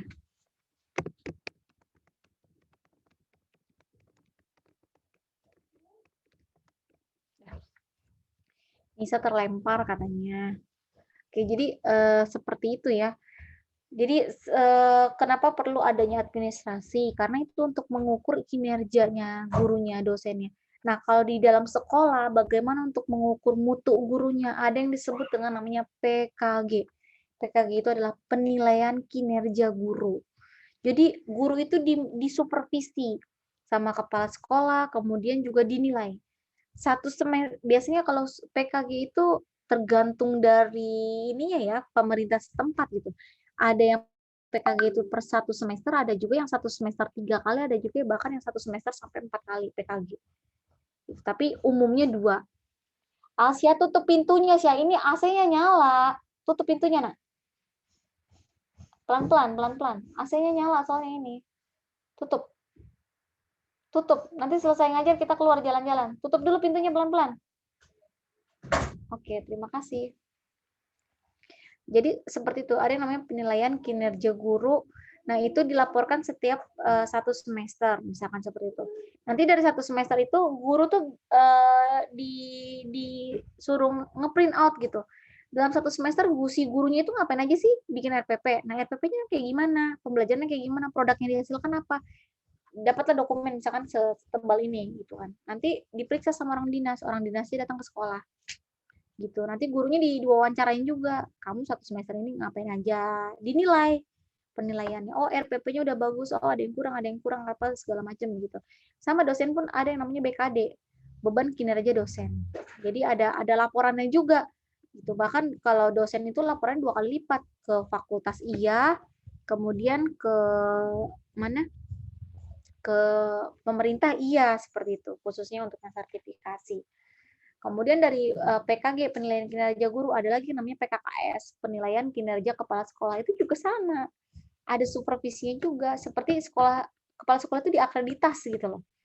Dinilai gitu. Kemudian yang tingkatan ketiga adalah akreditasi. Jadi di sekolah juga penilaian ada 3. Penilaian kinerja gurunya, kinerja kepala sekolahnya, dan akreditasi sekolahnya. Itu fungsinya apa? Untuk penjaminan mutu sekolah. gitu. Ini orang-orang MBS nih, nanti orang-orang yang jago MBS untuk pengelolaan pendidikan yang bisa ngatur administrasinya bagaimana. Makanya nanti kalau semester depan kalian ada mata kuliah MBS, ya kalau menurut saya, saran saya ya silakan diambil gitu loh. Karena nanti kalian akan belajar tentang bagaimana mengelola sekolah. Gitu. Karena itu soft skill yang penting gitu. Karena saya belajar MBS juga ini mahasiswa nggak saya ajarin teori-teori doang gitu. Jadi ada hal yang sifatnya memang manajerial yang memang harus disampaikan oleh kepada mahasiswa seperti itu. Asa mau keluar sama Opung. Nanti tunggu dulu, nanti Uma temenin. Kamu nggak boleh keluar sendirian. Nanti kalau ada seseorang tidak dikenal gimana? Gimana? Sampai sini ada pertanyaan atau pernyataan? Kalau tidak ada, cukup sampai di sini kuliahnya. Bu, terima kasih Bu atas jawabannya. Iya, kalau yang masih ada mau bertanya silakan ya. Opung, mana ada nggak orangnya? Oh, ada. Ini di sana nih. Hati-hati. Kalau berjalan dulu. Iya, ini siapa mau ke sana tuh? Ini sana. Iya, ada suara Opung. Hati-hati. Aku ada mobil.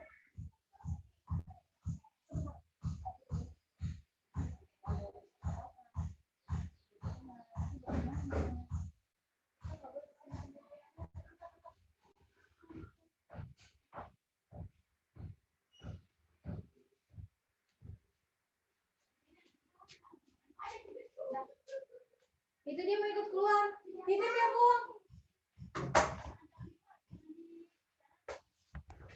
Oke, mohon maaf. Gimana, ada pertanyaan atau pernyataan lagi?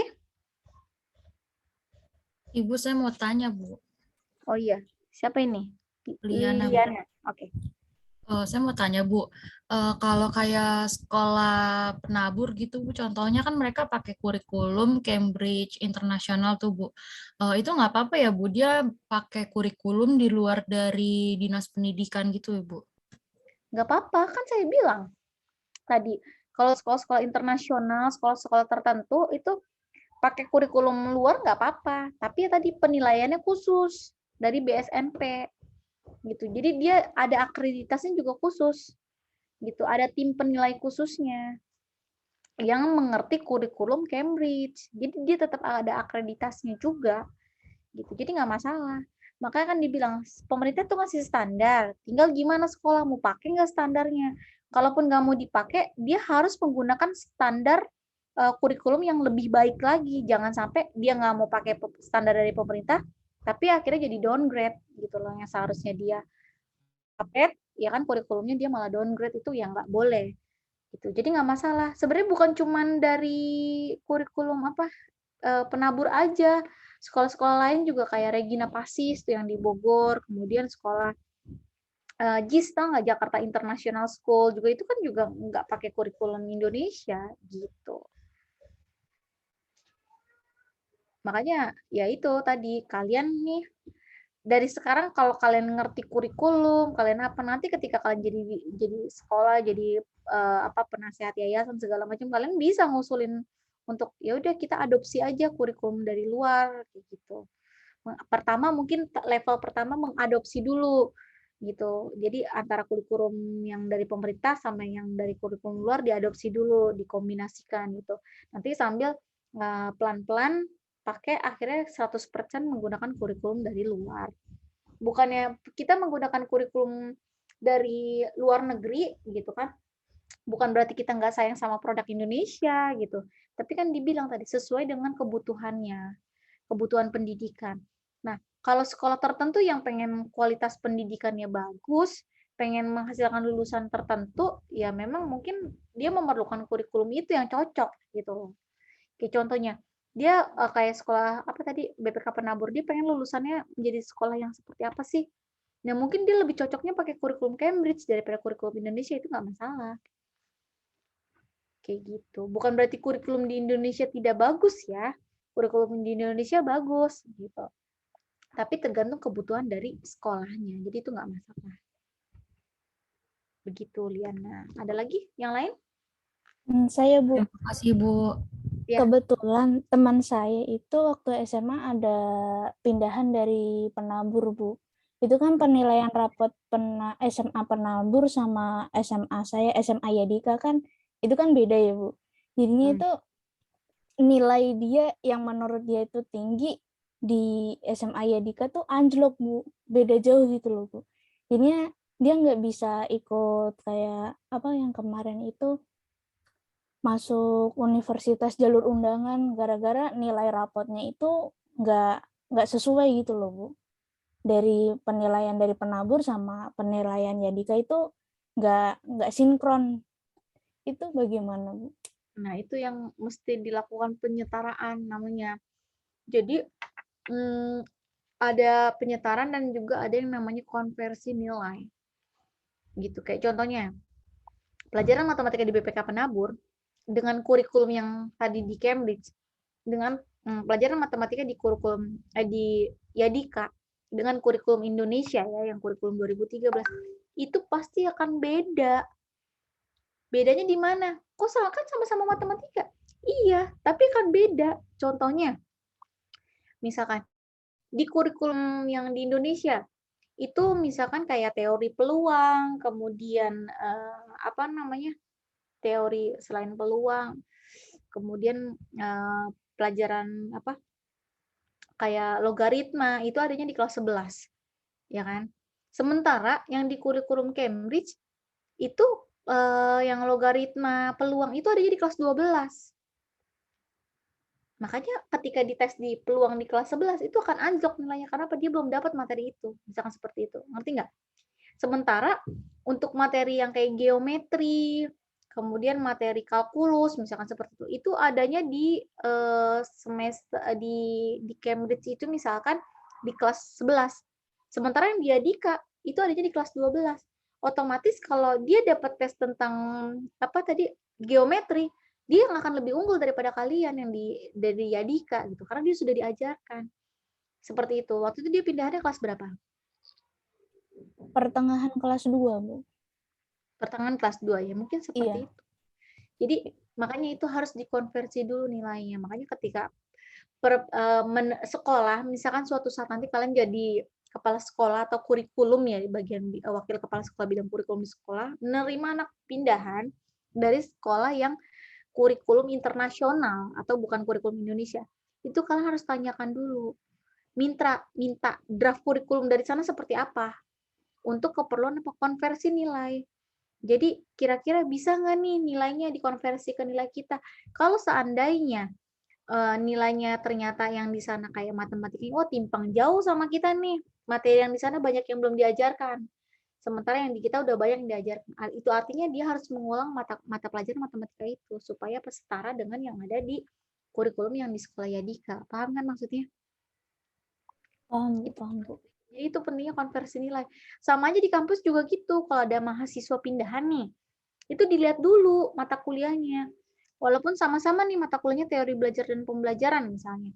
Tapi dilihat dulu teori belajar dan pembelajaran dia udah pelajarin apa aja. Sementara di kita belajarnya apa aja. Kalau sekiranya bedanya cuma sedikit, itu masih bisa diterima nilainya. Artinya dia bawa nilai teori belajar dari sana A. Di biologi masih tetap bisa dapat A. Tapi seandainya ternyata pelajarannya timpang nih.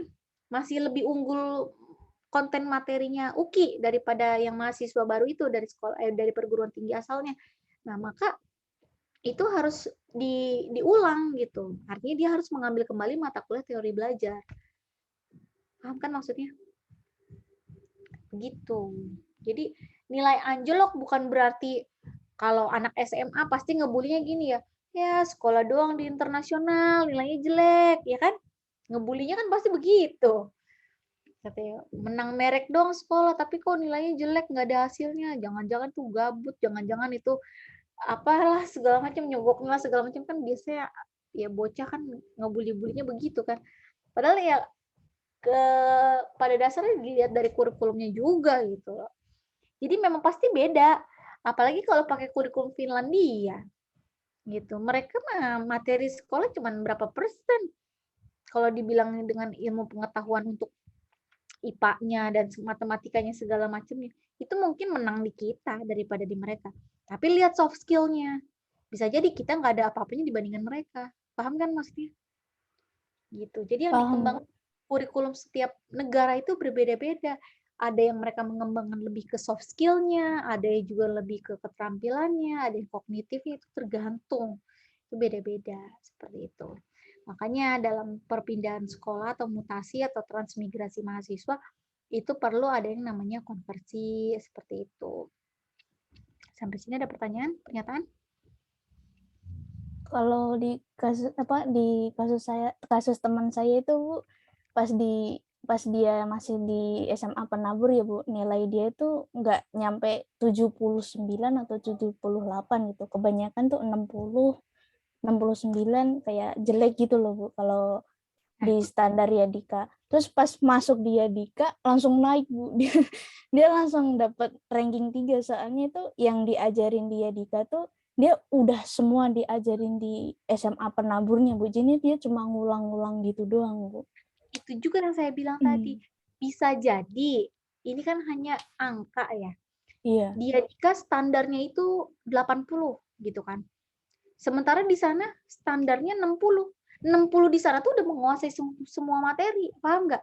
Jadi walaupun dia dapatnya cuma 65, 63, tapi materi udah dia kuasai semua. Sementara yang di Yadika harus dapat 80 dulu, baru maksudnya harus dapat 80 dulu, baru dia dianggap bisa menguasai hampir semua materi, misalkan seperti itu. Jadi itu hanya angka, kan dibilang, ya apalagi kurikulumnya beda kan. Bisa jadi yang di kurikulum internasional itu dengan angka 6 pun dia sudah lulus gitu loh. Tapi 6 itu dengan 6 yang gemuk, dia 6 itu 6 berat. Artinya materinya sudah. Makanya walaupun dia di sana pas-pasan segala macam, dia lari ke sekolah yang standarnya di bawahnya. Ya kan?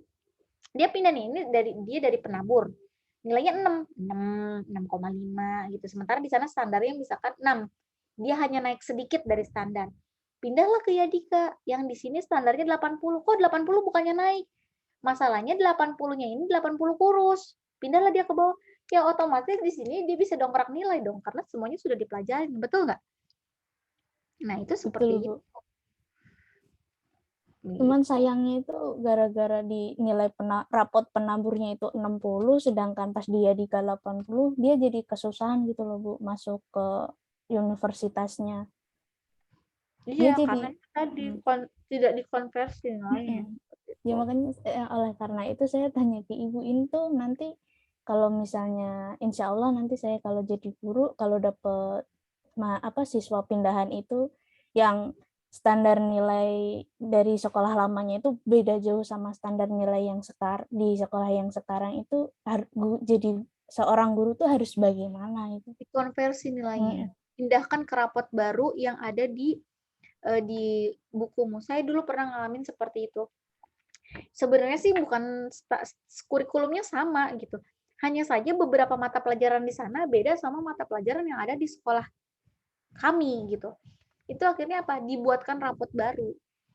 Tapi ada surat pernyataannya bahwa ini nilainya telah dikonversi, disesuaikan dengan yang ada di sini. Jadi walaupun dia pindahan dari sekolah X, dia pindah ke sekolah saya, itu standarnya udah rapotnya sekolah kami. Paham kan maksudnya? Gitu. Apalagi kemarin yang di kurikulum 2013 kan, itu beda. Seperti itu. Ada gimana? Paham Aulia? Bu, jadi itu rapotnya nggak pakai rapot yang jadi dari Penabur ya Bu, tapi dari Yadika itu ya Bu? Bisa, tapi harus dikonversi dulu nilainya. Soalnya guru saya nggak dikonversi, nggak diapa-apain nilainya Ya Bu. mungkin itu tadi Kasian karena teman saya. pemahaman soal kurikulum. Nah itu yang saya bilang, pelajaran-pelajaran tentang kurikulum kayak gini, itu walaupun kelihatannya ngebosen sih, namanya juga belajar kurikulum teori gitu. Tapi ya ada kalanya poin-poin tertentu kalian harus paham gitu loh. Karena apa, menghadapi kasus tertentu kalau nggak tahu ilmunya ya salah penanganan, kasihan di siapa? Siswanya kan jadi korban. Gitu. Padahal nilainya 6-nya kan bagus. Terbukti juga dia dapat ranking kan? Itu artinya apa? 6-nya 6 berat kan? Iya Itu Bu. 6 yang nggak gampang ditiup, tapi hanya karena kendala di administrasi. Artinya nilai rapot itu kan administrasinya. Akhirnya dia nggak bisa dapat PTN bagus, kan kasihan. Begitu. Makanya gitu ya. Jadi saya juga bukan promosiin soal saya semester depan ngajar MBS ya. Itu saya tidak promosiin. Silakan mau diambil karena itu mata kuliah pilihan. Kalaupun tidak diambil tidak masalah. Yang pasti kayak sekarang termasuk di teori belajar juga nggak akan terlalu banyak kasih materi-materi yang seperti itulah gitu. Karena di lapangannya ya nanti juga kalian bisa sendiri. Yang saya ajarin ke kalian tuh yang penting-penting aja intinya. Begitu. Kayak tadi kan konsep yang penilaian kinerja guru namanya PKG, penilaian kinerja kepala sekolah, kemudian yang akreditas. Itu biasanya sih kalau pelajaran-pelajaran kayak gini nggak dipelajarin. Tapi saya kasih tahu aja ke kalian karena saya pernah ngalamin kan. Nggak ada salahnya kan saya bagi pengalaman saya ke kalian gitu. Baik, Bu. Terima kasih, Bu. Ada lagi? Sama ini nih ya, apa namanya?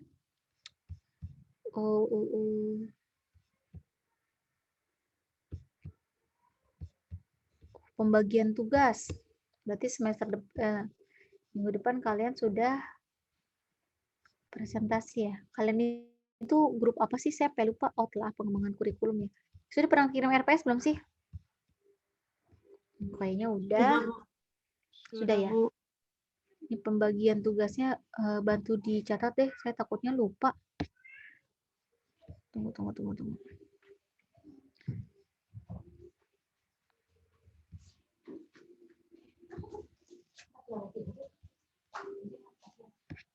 Untuk UAS-nya kan saya udah bilang ini ya kalian bikin seminar. Yan, saya udah pernah kasih tahu. Iya. Ya, berapa kelompok kemarin saya bilang? 3, Bu. 3, Bu. Udah dibagi belum? Sudah, Bu. Sudah, Bu.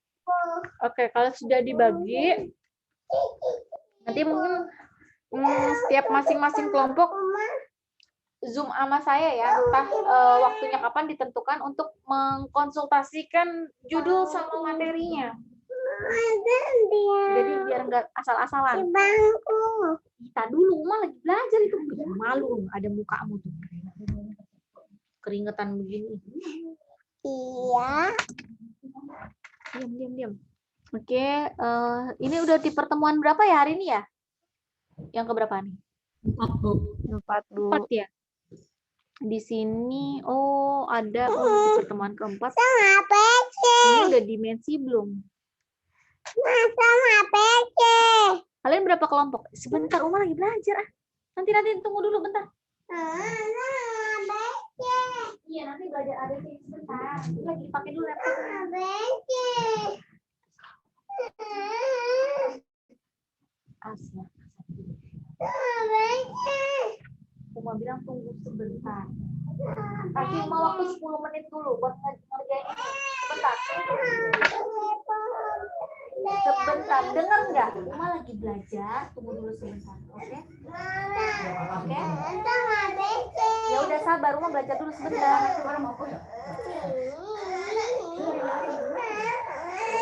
Bawa keluar dulu deh, Pung, aku pusing ini. Enggak, ini diangkat dulu.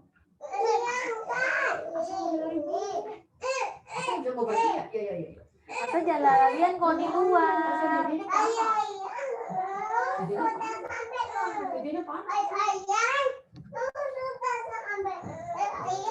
Sebentar. Kemarin berapa kelompok ya untuk presentasinya? Ada 3, Bu. Bukan. 7, Bu. Yang kelompok berapa? Ada 7 ya? 7, Bu. Iya. 7. Oke, yang pertama catat deh tentang taksonomi Bloom ya, yang bab 2 ini.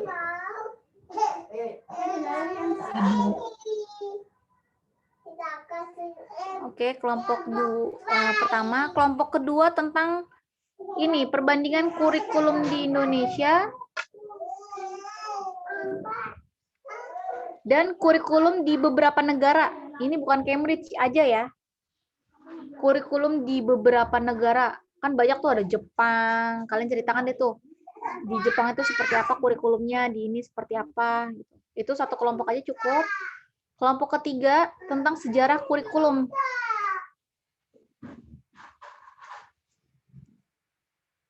Kelompok 3, oke? Nah, kemudian selanjutnya kelompok 4, presentasi tentang ini dulu, tentang buku KTSP. Jadi jelasin deh tentang KTSP itu sama kurikulum KTSP itu apa, kemudian buku KTSP itu apa, itu untuk kelompok 4. Jangan lari ya. Udah? Kelompok 5 tentang komponen kurikulum 2013. Nah, kelompok 5 ceritain tentang kurikulum 2013-nya.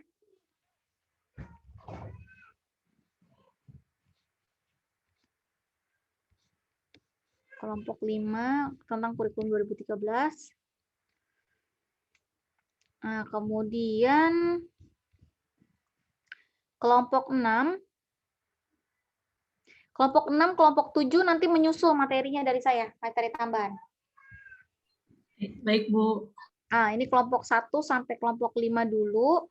Karena nanti akan dibarengin setelah yang analisis KTSP, nanti kalian akan buat ini, analisis buku KTSP. Nah, untuk tugas UTS-nya,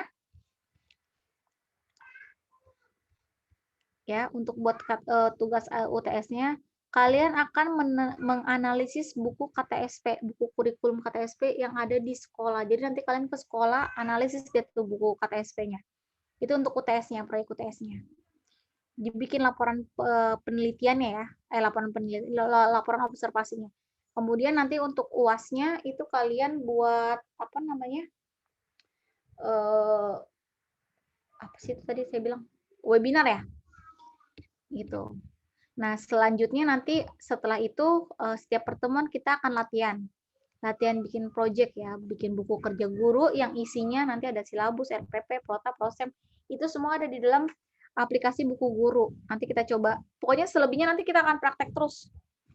Setelah kelompok 7 presentasi, kelompok 6, kelompok 7 presentasi, nanti kita mungkin ada sekitar 3 sampai 4 pertemuan itu bikin buku kerja guru. Jadi buku kerja, buku 1 itu isinya apa aja, nanti belajar buku 2 itu apa, buku 3, buku 4 dan seterusnya. Itu aja. Sampai sini ada pertanyaan? Ibu izin. Iya, siapa? Nah, Novika. Untuk UASnya kan kita bikin webinar, Bu. Kira-kira webinarnya temanya apa ya, Bu? Nah, itu coba kalian diskusikan satu kelas. Kira-kira temanya apa. Nanti baru bikin setiap kelompok itu topiknya yang berbeda-beda. Itu yang akan nanti dibahas di, yang jelas pasti tentang kurikulum. Nah, kira-kira yang menarik itu apa? Yang sekarang. Makanya coba deh, kelas kalian diskusikan. Gitu aja. Nanti kalau sudah siap, bikin konsepnya kayak gimana, baru nanti kita Zoom. Zoom lagi. Baik, terima kasih, Bu. Ya, tadi siapa yang mau tanya lagi? Bu, saya mau tanya, Bu. Pak Cantika ya? Oh, Nadila dulu, Bu. Ya. Oh, kenapa Nadila? Mau tanya Bu, untuk UTS-nya itu kan buku KTSP ya Bu, itu ada contoh buat laporannya nggak Bu? Kayak gimana? Oh, pembuatan laporan coba nanti saya kasih draftnya ya. Jadi Bu. Draft untuk observasinya aja ya. Karena untuk laporannya sama kayak membuat laporan karya ilmiah. Nanti tolong diingetin ya. Nanti saya akan coba buatin untuk draft observasinya. Nanti saya kasih yang standar, kalian tinggal kembangin sesuai dengan kebutuhan di sekolah. Itu untuk sekolahnya itu SD, SMP, atau SMA? Sepakatin aja mau SD, mau SMP atau SMA. Yang jelas bukan SD, karena kalian nanti akan ada ke SMP atau SMA. Tapi sebaiknya SMA kali ya, karena kan nanti kalian akan dijadikan bukan dijadikan guru. Kalian itu memang akan dibentuk itu untuk menjadi guru SMA. Begitu. Baiknya sih sekolahnya. Untuk sekolahnya beda-beda Bu, atau kita boleh sama? Kalau sama nanti topik permasalahannya sama lagi. 18 orang ya. Bisa sih kalau mau observasi kelompok, dibikin kelompok aja nggak apa-apa. Berdua, kan berapa orang sih ini? 19 Bu, harusnya. 19 seharusnya. Nah, yang 2 kemana? Tapi ini nggak masuk Bu. Memang nggak masuk kan? Bukan yang nggak ada orangnya. Nggak masuk Bu. Ya udah, berarti kalau memang 19, tinggal di siapa selain Luther yang nggak masuk tadi? Lida ya Bu. Lida. Ya udah dibagi kelompok aja. Berdua. Yang satu kelompok nanti 3 orang. Gitu aja. Ya, jadi biar kalian ke sekolah juga ada temennya kan. Kalau berdua berani kan? Bu, Berani. sekarang apa nggak pakai kelompok yang untuk presentasi aja Bu? Biar nggak terlalu banyak kelompok. Kalian presentasi berapa orang kelompoknya? Yang untuk 5 kelompok itu isinya 3 orang, 2 kelompok isinya 2 orang Bu. Oh ya udah, itu juga boleh. Jadi kelompoknya sama gitu ya. Nah, terus kalau ke sekolah nanti gimana? Kan kalian pada di kampung. Kebanyakan udah di Jakarta sih, Bu. Oh gitu, ya udah, tinggal disesuaikan aja lah gimana baiknya. Jadi kalau yang udah di Jakarta, ya udah tinggal bentuk kelompok sama yang udah di Jakarta gitu.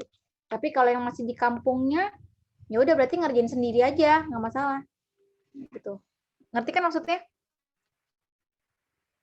Kayak misalkan nih, Aprilia masih di Medan, cuman sendirian lagi kan, gitu. Nggak ada teman-teman yang lagi di Medan. Kalaupun di Medan sama-sama di Medan, tapi kan daerahnya jauh-jauh misalkan.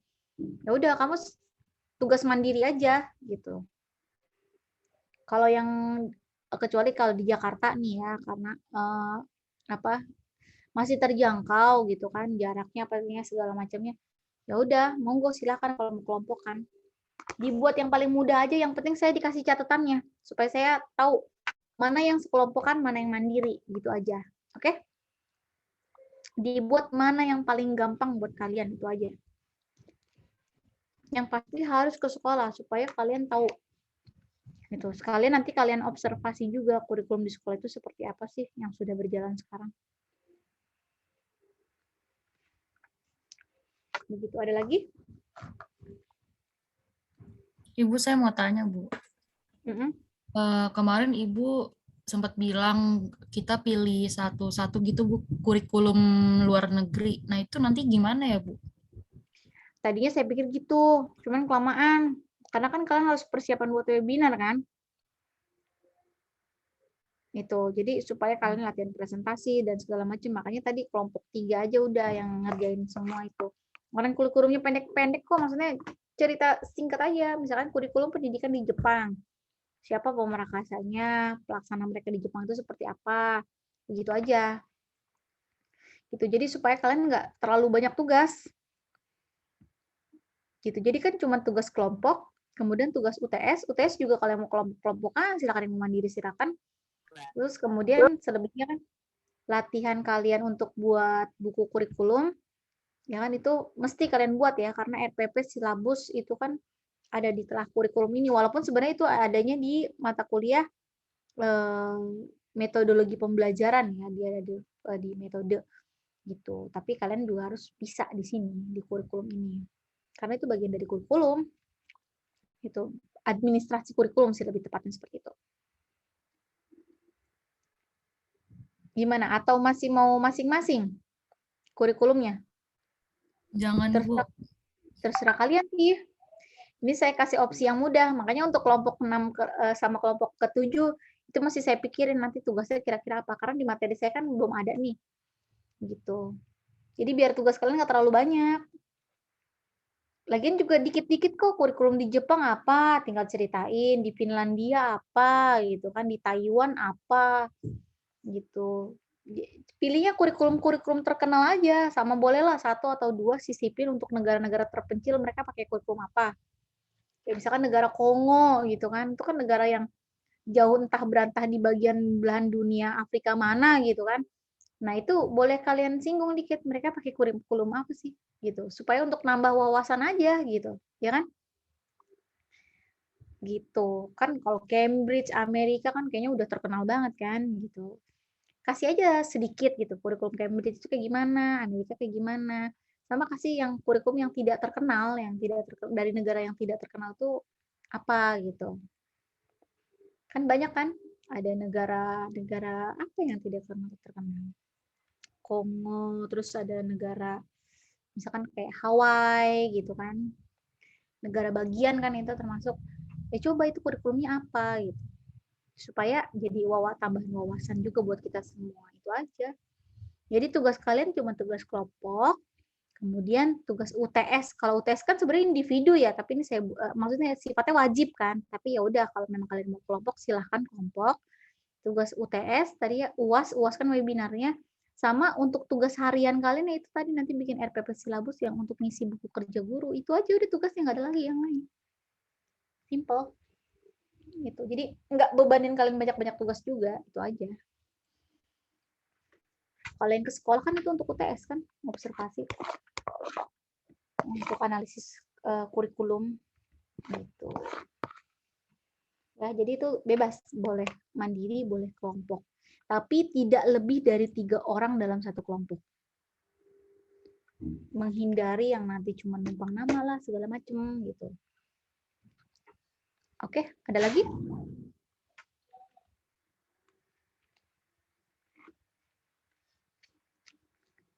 Gimana, ada lagi yang lain?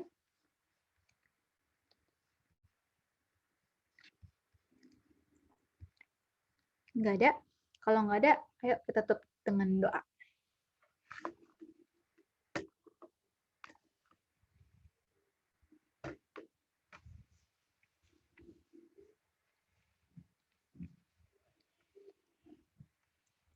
Liana tutup dengan doa deh. Sekalian, pertanyaan terakhir tadi. Baik, Bu. Teman-teman dan Bu Disti, sebelum kita tutup mata kuliah pada siang hari ini, ada baiknya kita bersatu dalam doa. Mari kita bersatu dalam doa. Allah Bapa yang bertata dalam kerajaan surga, kembali kami mengucap syukur Bapa atas berkat yang Kau berikan kepada kami dari pagi hingga siang hari ini, Bapa, sehingga kami dapat berkumpul untuk melakukan mata kuliah kami di siang hari ini, walaupun dalam keadaan daring.